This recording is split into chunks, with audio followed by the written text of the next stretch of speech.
দর্শক এই মুহূর্তে কিন্তু শাহবাগ থানার ঠিক উল্টো পাশে কিন্তু অবস্থান নিয়েছেন আইন শৃঙ্খলা রক্ষাকারী বাহিনীর সদস্য, বিশেষ করে পুলিশ সদস্যরা, এবং যেই চাকরিচ্যুত বিডিআর সদস্যদের লং মার্চ টু যমুনার উদ্দেশ্যে এগিয়ে আসছিলেন তারা কিন্তু পুলিশের এই ব্যারিকেডের সম্মুখীন হয়েছেন এবং তারা কিন্তু পুলিশের ব্যারিকেডটি ভাঙার চেষ্টা করছেন। তবে আইন শৃঙ্খলা রক্ষাকারী বাহিনীর সদস্য কিন্তু ব্যাপক অবস্থান এই মুহূর্তে লক্ষ্য করা যাচ্ছে শাহবাগ, এবং শাহবাগ থানার ঠিক উল্টো পাশে কিন্তু আইন শৃঙ্খলা রক্ষাকারী বাহিনীর সদস্য, বিশেষ করে পুলিশ সদস্যরা সতর্ক অবস্থানে রয়েছেন, এবং যারা বিডিআর চাকরিচ্যুত বিডিআর সদস্য যারা রয়েছেন তারা কিন্তু এই মুহূর্তে তাদের যেই লং মার্চ টু যমুনা নিয়ে এসেছিলেন সেই দাবিও কিন্তু তারা তাদের পুলিশের ব্যারিকেডের সামনেই কিন্তু অবস্থান নিয়েছেন। দর্শক আপনাদের যদি জানিয়ে রাখি, 3 দফা দাবি আদায়ের লক্ষ্যে কিন্তু কেন্দ্রীয় শহীদ মিনার থেকে কিছুক্ষণ আগে একটি মিছিল নিয়ে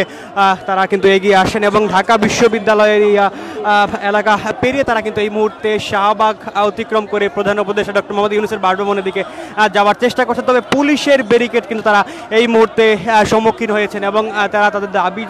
দাবির কথা বলার চেষ্টা করছিলেন, এবং আইন শৃঙ্খলা বাহিনীর সদস্য যারা রয়েছেন এবং এই মুহূর্তে কিন্তু পুলিশের কর্মকর্তারা কথা বলছিলেন আন্দোলনকারীদের সাথে, এবং রমনা জোনের যে ডিসি রয়েছেন মাসুদ আলম তিনি কিন্তু এই মুহূর্তে হ্যান্ড মাইক দিয়ে কিন্তু কথা বলছিলেন।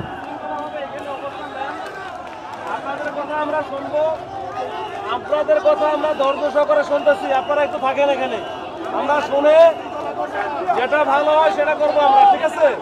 সবাই একটু ধৈর্য ধরে থাকেন।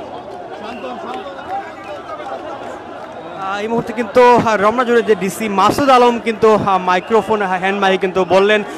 যে আন্দোলনকারীদেরকে শান্তিপূর্ণভাবে এখানে থাকার অনুরোধ কিন্তু তিনি জানিয়েছেন, এবং যারা বিক্ষোভকারী রয়েছেন আন্দোলনকারী রয়েছেন তারাও কিন্তু এখানে তাদেরকে আশ্বস্ত করেছেন তারা এখানে শান্তিপূর্ণভাবে এখানে অবস্থান করবেন, সেই আশ্বস্ত কিন্তু তিনি তাদের করেছেন। এবং শাহবাগের সামনে অর্থাৎ শাহবাগ থানার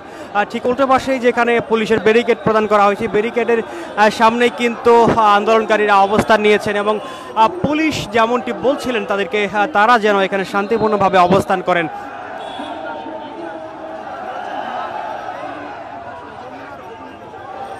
দর্শক 3 দফা দাবি আদায়ের লক্ষ্যে চাকরিচ্যুত বিডিআর সদস্যরা কিন্তু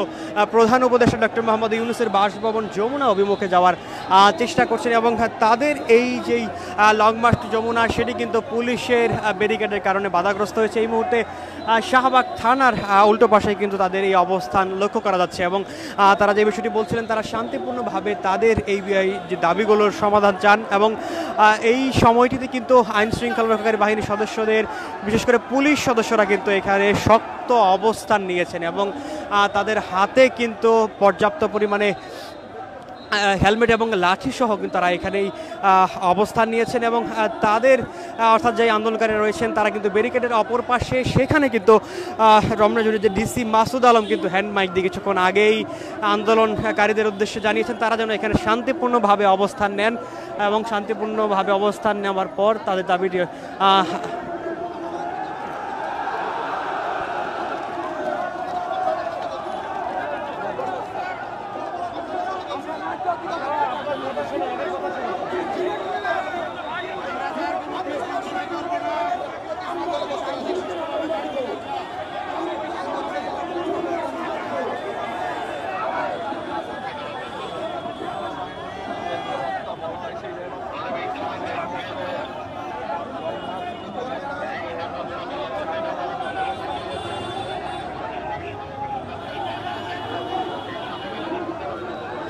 চাকরিচ্যুত যে বিডিআর সদস্যরা রয়েছেন তাদের চাকরিতে পুনর্বহাল করতে হবে সেই দাবিটি কিন্তু তারা প্রথমেই করছিলেন, এবং তাদের সেই দাবি আদায় যতক্ষণ না পর্যন্ত হচ্ছে ততক্ষণ পর্যন্ত তারা কিন্তু মাঠ ছাড়বেন না, এই হুঁশিয়ারিটি কিন্তু কিছুক্ষণ আগেই আন্দোলনকারীরা করছিলেন। এবং তারা বলছিলেন তাদের যে 3 দফা দাবি তার মধ্যে রয়েছে চাকরিচ্যুত বিডিআর সদস্যদের চাকরিতে পুনর্বহাল, এবং ক্ষতিগ্রস্ত যে পরিবার রয়েছে তাদেরকে ক্ষতিপূরণ প্রদান করতে হবে, এবং তাদের দ্বিতীয় যে দাবিটি কারাবন্দী যে বিডিআর সদস্যরা রয়েছেন নিরপরাধ কারাবন্দী যেই বিডিআর সদস্যরা তাদেরকে মুক্তি দিতে হবে সেই দাবিও কিন্তু তারা করছেন। এছাড়াও তারা বলছেন তাদের সর্বশেষ দাবিটি বিডিআরের যে পূর্ব নামটি সেটি কিন্তু পুনর্বহাল করতে হবে এবং পুনঃস্থাপন করতে হবে। এই 3টি দাবিতেই তারা গতকাল কিন্তু অবস্থান নিয়েছিলেন কেন্দ্রীয় শহীদ মিনারে, এবং সেখানে সেখানে তারা কিন্তু তাদের যে কর্মসূচি ছিল সেটি ছিল কিন্তু লং মার্চ টু সচিবালয়, এবং সেই কর্মসূচি তারা স্থগিত করেছিলেন। এবং আজকেও গতকাল রাতেও কিন্তু তারা সেই শহীদ মিনারে অবস্থান নেওয়ার পর এই মুহূর্তে তারা প্রধান উপদেষ্টার বাসভবন যমুনার উদ্দেশ্যে শহীদ মিনার থেকে এগিয়ে এসেছেন, এবং তারা কিন্তু রাতভর অবস্থানের পর সকালে আবারও জড়ো হয়েছেন কেন্দ্রীয় শহীদ মিনারে। তাদের যে দাবি, সেই 3 দফা দাবি আদায়ের লক্ষ্যে এই মুহূর্তে অন্তর্বর্তীকালীন সরকারের প্রধান উপদেষ্টা ডক্টর মোহাম্মদ ইউনূসের বাসভবন যমুনা অভিমুখে যাওয়ার চেষ্টা করছিলেন। তবে আইন শৃঙ্খলা রক্ষাকারী বাহিনীর সদস্য, বিশেষ করে পুলিশ সদস্যরা তাদের কিন্তু ব্যারিকেড প্রদান করে তাদের এই লং মার্চ কিন্তু বাধা প্রদান করেছে, এবং তাদের কে কিন্তু আইন শৃঙ্খলা রক্ষাকারী বাহিনীর সদস্যরা জানিয়েছেন তাদের যে দাবি সেটিকে শান্তিপূর্ণভাবে আলোচনার মাধ্যমে সমাধানের লক্ষ্যে কিন্তু তারা যেন এখন শান্তিপূর্ণ অবস্থান বজায় রাখেন, সেই বিষয়টি কিন্তু কিছুক্ষণ আগে রমনা জোনের ডিসি মাসুদ আলম হ্যান্ড মাইকে আন্দোলনকারীদের উদ্দেশ্যে বলেছিলেন।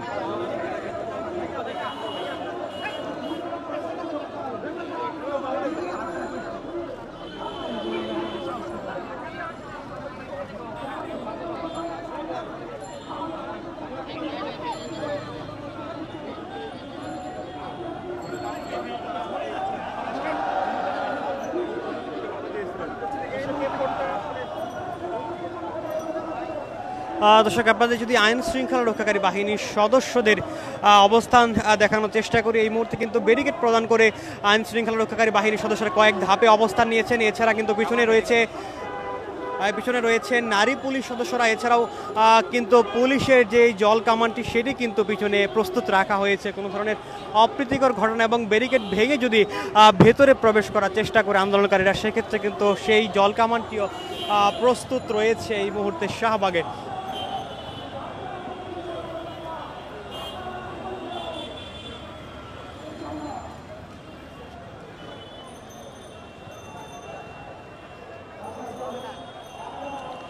মূলত 3 দফা দাবি আদায়ের লক্ষ্যে যে প্রাক্তন বিশেষ করে চাকরিচ্যুত বিডিআর সদস্যরা এবং ক্ষতিগ্রস্ত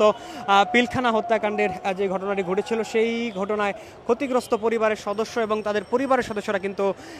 এই মুহূর্তে শাহবাগে অবস্থান করছেন, এবং তাদের যে 3 দফা দাবি, সেই 3 দফা দাবি আদায় না হওয়া পর্যন্ত কিন্তু তারা এই অবস্থান ধরে রাখবেন। এবং তাদের যে দাবিটি প্রধান উপদেষ্টা ডক্টর মোহাম্মদ ইউনূসের কাছে তারা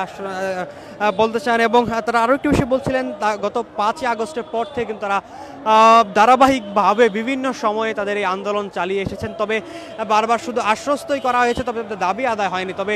এই মুহূর্তে কিন্তু পুলিশ সদস্যরা, যেই চাকরিচ্যুত বিডিআর সদস্যরা রয়েছেন, তারা যেমনটি বলছিলেন আজকে তারা আর কোনো আশ্বাস চান না, তারা কার্যকরী পদক্ষেপ না নিয়ে কিন্তু এই স্থান থেকে যাবেন না, অর্থাৎ তাদের যে অবস্থান সেটি তারা ছাড়বেন না, সেই বিষয়টি কিন্তু তারা বলছিলেন।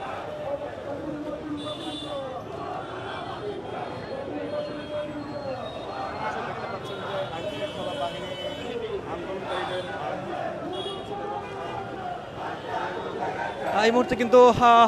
রমনা ডিসি মাসুদ আলম কিন্তু কথা বলছিলেন আন্দোলনকারীদের সমন্বয়কদের সাথে, এবং তিনি যেমনটা বোঝানোর চেষ্টা করছিলেন এই সড়কটি যেন তারা ছেড়ে দিয়ে সড়কের এক পাশে অবস্থান নেন, এবং সেই বিষয়টি কিন্তু আইন শৃঙ্খলা রক্ষাকারী বাহিনীর সদস্যরা বিশেষ করে রমনা ডিসি মাসুদ আলমকে নির্দেশনা দিয়েছেন।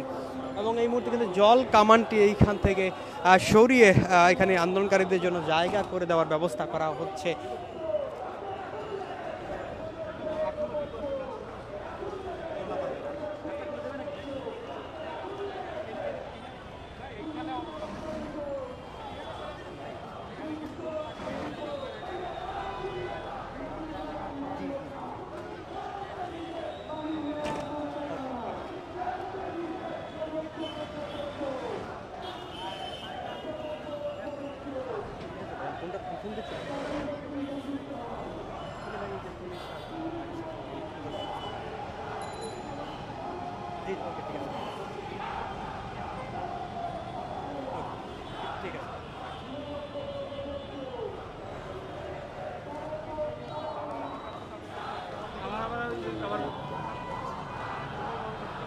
দর্শক, এই ছিল শাহবাগের সর্বশেষ পরিস্থিতি, এবং এই মুহূর্তে কিন্তু শাহবাগ থানা ঠিক উল্টা পাশে এই পুলিশের ব্যারিকেডের সামনে অবস্থান নিয়েছেন বিডিআর চাকরিচ্যুত বিডিআর সদস্যরা, এবং তাদের যে 3 দফা দাবি, সেই দাবি আদায় না হওয়া পর্যন্ত তারা এই অবস্থান অব্যাহত রাখবেন বলে কিন্তু জানিয়েছেন।